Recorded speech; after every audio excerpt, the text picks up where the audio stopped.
Ya, Cek. Yuk, lanjut.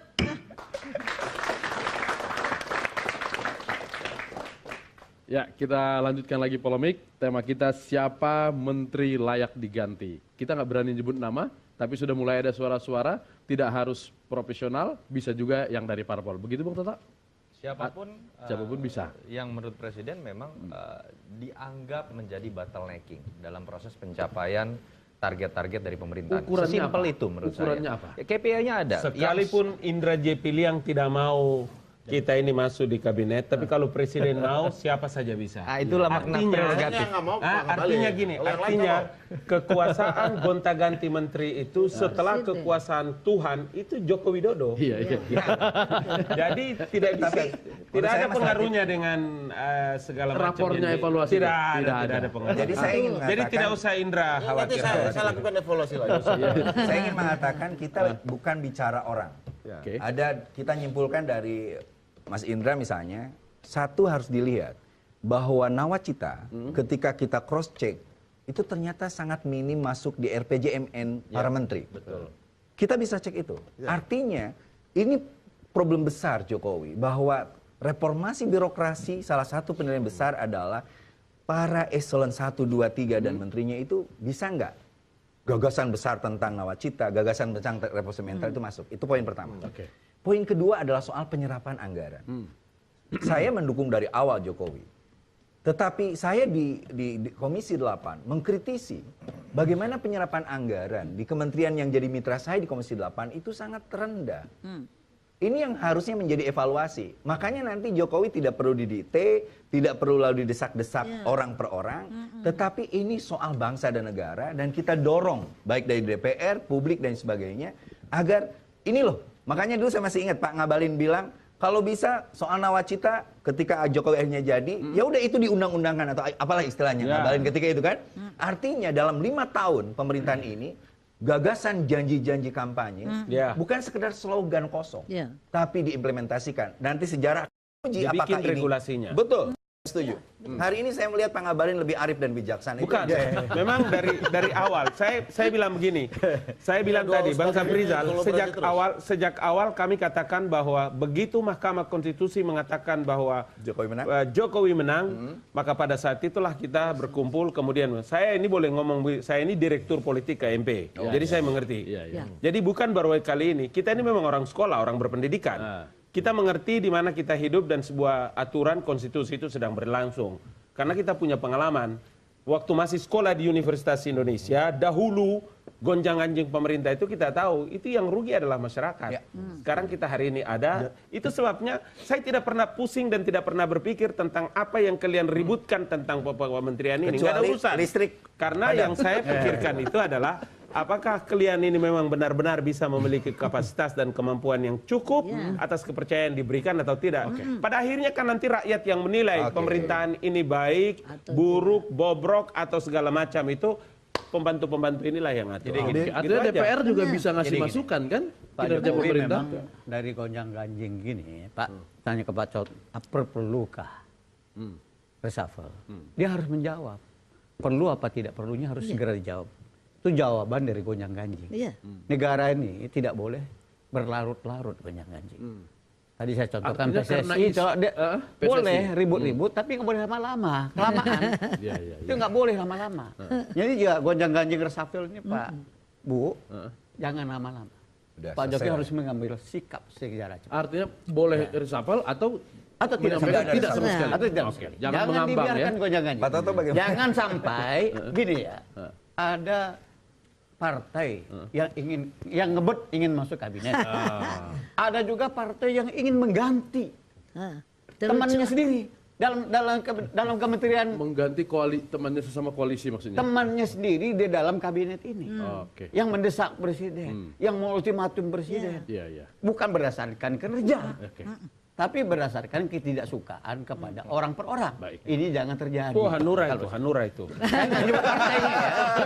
Saya tidak menyebutkan partainya. Jangan sampai ada partai-partai dari teman koalisi ini. Makanya saya bilang teman koalisi ini yang ada di dalam ini, KH ini kita minta kompak. Sebentar, saya tanya satu pertanyaan aja. Dari tadi ngomong Menteri Agama, Menteri Olahraga maksudnya apa? Enggak, saya sampaikan Contoh di aja. paripurna. Oh, PSSI contohnya. Oh, gitu. Ini kan PSSI ini bukan hanya yang hidup hanya pemain bola aja. Iya, iya, iya. Tapi penonton bola, pedagangnya hidup, Iya. jutaan puluhan Baik. juta orang hidup. Bukan karena- Bisa juga bibit perpecahan kalau kita berlarut-larut. Papua menyatakan demikian ya.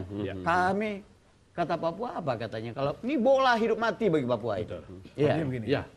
Nah, makanya saya kira saya sarankan juga kepada yang menteri kita dari PKB segera selesaikan PSSI ini. Jangan diperlukan. Dan kami minta Ya. dukungan juga Ya. agar mafia mafia sepak bola itu selesai juga. Baik. Oke. Oke. Mafia Pak Topik dulu. jalan silakan berantas, silakan mafia berantas, tapi PSSI kisruh- jangan oke. diberantas Diperbaiki. gitu. Ya, silakan. Pak Topik. Jadi begini, ada hal yang Ya.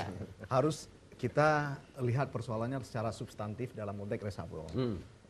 Misalnya soal ngaji itu jangan terlalu dimasukkan dalam perusahaan. Saya dari Sudan barusan. Saya melihat di sana itu orang mengaji. Itu iramanya itu tidak seperti yang kita dan tapi ya irama Sudan hampir mirip dengan irama yang Jawa di sini. Yang paling penting itu adalah tartilnya benar. Menurut saya seperti itu. Jadi Ini itu pakai bahasa Jawa, Fik. Bahasa Jawa dipakai untuk mengaji. nah itu di Bukan Sudan seperti langgamnya. itu. Di Sudan tidak. Saya barusan dari sana. Belajar di sana saya bagaimana. Saya barusan dari sana. Substansinya adalah Pak Frijal ingin bilang bahwa menteri harus prioritas pada Tapi hal-hal gini, yang saya- substansional. Jangan genit-genit. Jangan yang genit-genit Iya, gitu. iya, oke. Jangan karena itu saya Janganlah mengatakan yang jangan masuk ke seksi-seksi dalam begitu seperti ya. itu. Ya. Tetapi Itu yang begini, nggak perlu. di ya. dalam konteks kita ini adalah sebagai Yang baik aja negara, kita belum tentu negara dengan beres kok. negara gini, negara presidensial dengan multipartai. Itu harus kita pahami, ya kan? Itu yang disebut oleh Mas Toto tadi. Begini di dalam konteks itu adalah selalu ada persoalan antara parlemen dengan eksekutif. Di negara seperti di Amerika Latin.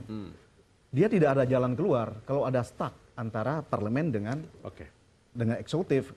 Tetapi kalau di parlementer itu selalu ada, itu adalah mosi tidak percaya. Tetapi kalau ini tidak ada, karena itulah menurut saya yang paling baik dari pemerintahan dari eksekutif ini adalah dia menjaga irama tersebut dengan orang-orang partai politik yang banyak.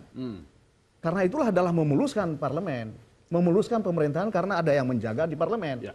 Jadi itu menurut saya kenapa saya selalu menekankan bahwasanya kehadiran partai politik itu tidak boleh kemudian itu adalah kemudian disikapi sebagai sesuatu yang berbeda dengan sikap rakyat. Oke.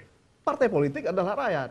Tetapi dengan hadir partai politik di parlemen itu menjamin kemulusan program karena Tidak itu ada adalah jaminan. menjamin di dalam Harus klarifikasi. Tidak ada Saya orang jaminan. partai politik tapi tidak cocok kalau saya. Junior mainkan coba itu. Ada yang, karena begini. ini jangan-jangan gara-gara saya persoalan Jawa tadi itu Anda itu menyuruh. Ya, saya mau bilang begini. Kami ini kan pernah di parlemen. Iya. Parlemen itu tidak boleh menghukum pemerintahan, Pak. Kalau Taufikul Hadi ini punya pandangan ini, itu artinya bahwa jangan ganggu kami. Orang-orang kami di pemerintahan ini. Kau akan kulibas kau nanti.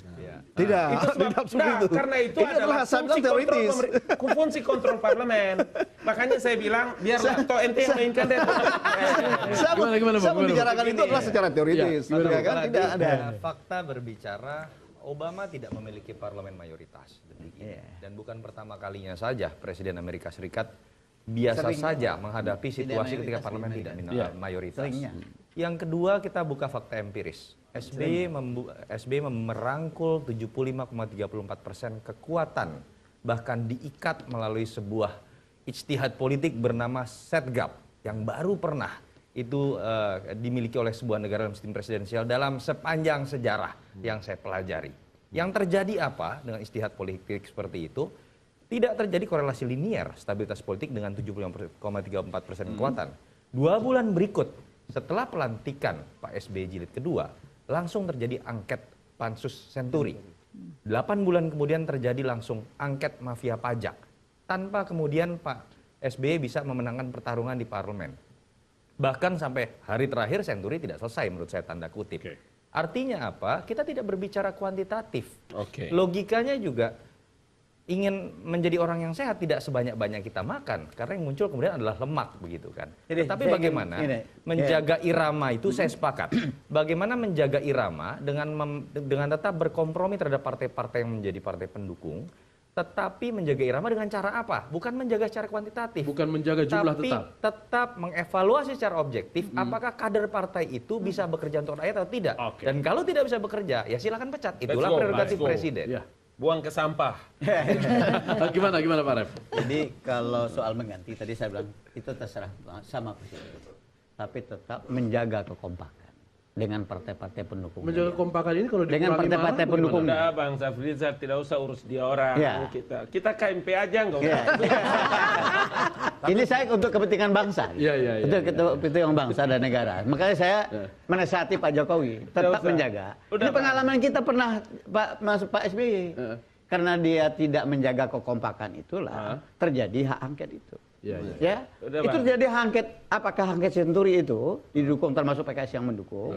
Terjadilah hak angket. Dan itu. Golkar juga. Makanya saya minta Pak Jokowi menjaga kekompakannya.